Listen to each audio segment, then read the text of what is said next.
మీరు ఏదైతే లెవెల్లో ఎలా ఉన్నారో తోటి హైడ్రాలిక్ ఎంత బట్టలు ఎక్కడెంత లెవెల్ అవుతుందో తీసుకోవడం వదలడం అదే చేస్తుంది. ఓన్లీ 10-20 స్పీడ్లో ట్రాక్టర్తో కనెక్ట్ అయ్యి వెళ్ళిపోతే చాలు.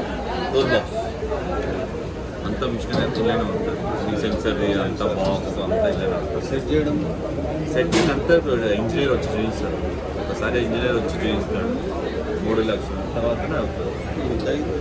3 లక్షలు